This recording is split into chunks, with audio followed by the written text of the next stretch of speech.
Et salutations à l'Assemblée, on se retrouve pour cette deuxième journée de découverte des packs du Initiation Magic du 30 juillet. Du 30 juin, ouais, 30 tout juin, à fait. Ouais, donc on se retrouve là pour un deuxième battle, cette fois 2 fois 60 cartes.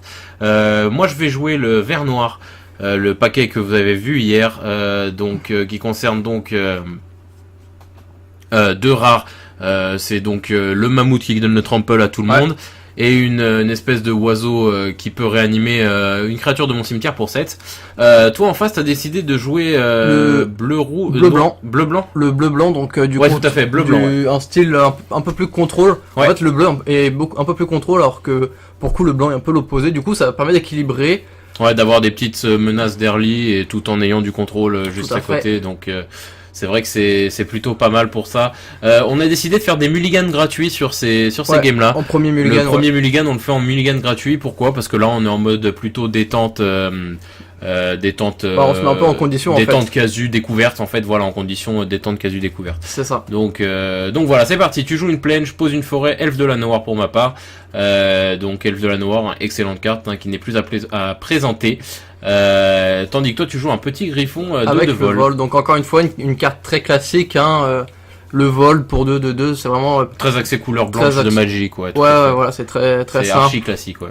Pareil l'envers pour 3/3/3, c'est vraiment des créatures simples, c'est genre tu payes en fait chacune de la force et l'endurance vont être égales en fait à 1 au CCM en fait, j'ai l'impression. Oh, quand même pas, mais c'est souvent ça en fait, ça va être des créatures très simples, vraiment, et ça je trouve ça vraiment sympa en fait. On quitte un peu le côté un peu gagner tour 3 dans à peu près tous les formats, et tu en fait tu joues plus tranquille. C'est vraiment je trouve c'est vraiment une très bonne idée de Wizard, ce genre de deck.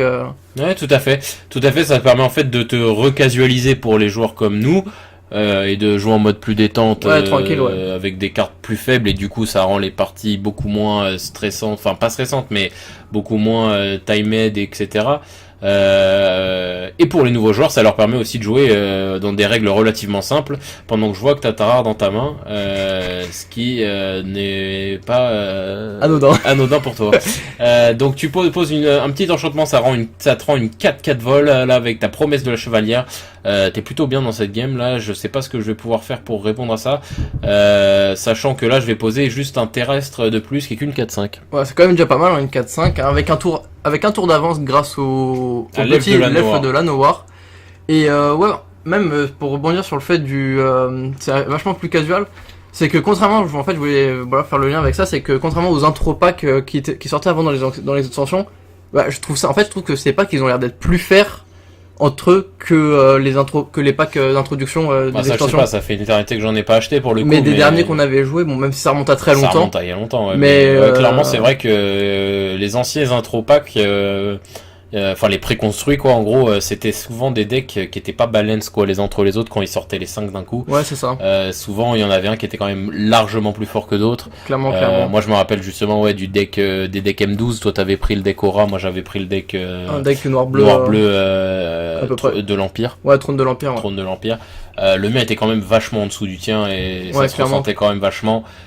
Donc là c'est vrai que c'est plus intéressant et ça rend du coup les parties plus épicées, que ce soit pour des nouveaux joueurs que comme des anciens. Ça joue Serras Guardian, donc la rare du paquet, enfin l'une des deux rares du paquet. Du coup toutes tes créatures ont la vigilance maintenant, ce qui va pas du tout faire mes affaires, sachant que t'as que des bons body quand même en face, mais la game est serrée en termes de points de vie. On est plutôt bien. Autant par contre au niveau des rares, je trouve qu'il y en a 2-3 sont vraiment plus intéressantes que les autres, parce que là la bleue elle coûte 6 et en fait elle fait pour 6, tu vas juste pouvoir remonter une créature adverse dans le main de ton adversaire, elle aura le vol et ça sera aussi peut-être une 5/5.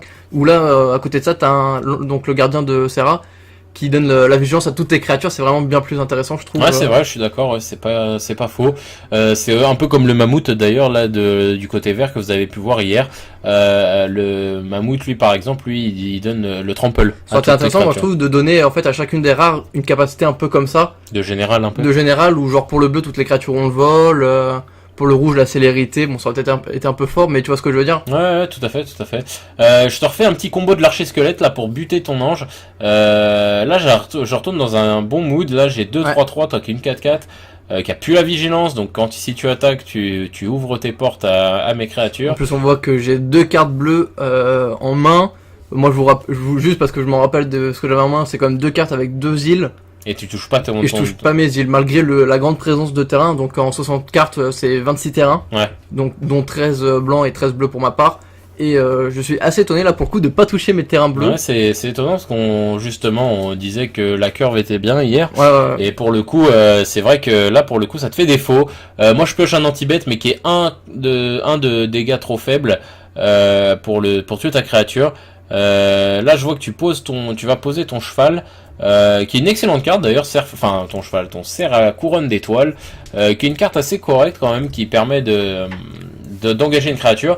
Ouais, et là du coup je vois que tu t'es full tap, enfin t'as posé ça et c'était pour toi un truc bien. Moi je te fais un -3/-3, du coup t'as plus assez de bloquants pour survivre. Et du coup c'est sur ça que normalement tu vas concéder, parce que tu touchais pas ton bleu pour pouvoir jouer tes 2 sorts. Ouais, parce que là on voit en main une carte, pas l'élémentaire d'air mais à côté. C'est une carte très intéressante, ça engage en fait une créature et... Ouais, c'est comme une narcolepsie en fait. Ouais, tout à fait. Donc pour ceux qui connaissent pas la narcolepsie, ça engage une créature et elle se désengage pas à la prochaine étape de désengagement. Elle se désengage pas à la étape de dégagement tout court. Tout court. Et donc en fait ça permet de contrôle. Et je pense aussi l'erreur qui fait que j'ai perdu, c'est que j'aurais peut-être pas dû attaquer quand j'avais ma créature toute seule et essayer de t'empêcher d'attaquer et celles que tu voulais qu'elles passent, les bloquer. Ouais, c'est pas faux, ouais, c'est pas idiot. En tout cas voilà, c'est comme ça que se finit cette game, donc pour une victoire de noir-vert contre blanc-bleu. Ouais. Voilà, on voulait voir un petit peu ce que ça donnait. N'hésitez pas à nous dire ce que vous pensez de cette petite semaine deck d'intro. Ces vidéos elles sont surtout réservées pour les nouveaux joueurs plus que pour les anciens. Clairement. C'est pour vous montrer voilà ce que les rudimentaires de Magic, parce que là vraiment on parle pas de choses compliquées, on parle vraiment d'elfes de Llanowar, de 3/3 sans effet, de boost et d'anti-bet. C'est vraiment des petites choses très simples qui permettent en fait une compréhension des basiques de Magic, et franchement ça fait plaisir. Donc voilà l'équipe, on espère que cette vidéo vous a plu. Demain il y aura une nouvelle rencontre qui va se faire. Et puis Tom, ça a quelque chose d'autre à ajouter? Bien sûr, donc likez, vous abonnez à la page Facebook et à la chaîne YouTube, à mettre des commentaires et à partager surtout ces vidéos, parce que clairement le but de montrer plus d'initiation aux nouveaux joueurs. Voilà, parce que c'est important de se dire aussi voilà que Magic c'est un jeu qui est ancien, donc il faut renouveler cette base de joueurs, il faut la renouveler constamment, et c'est ce genre d'initiative de Wizards qui le permet. Clairement. Donc voilà l'équipe, on se dit à demain pour un nouveau BO, enfin pour une nouvelle rencontre, et on se dit à demain. Salut tout le monde. Salut tout le monde.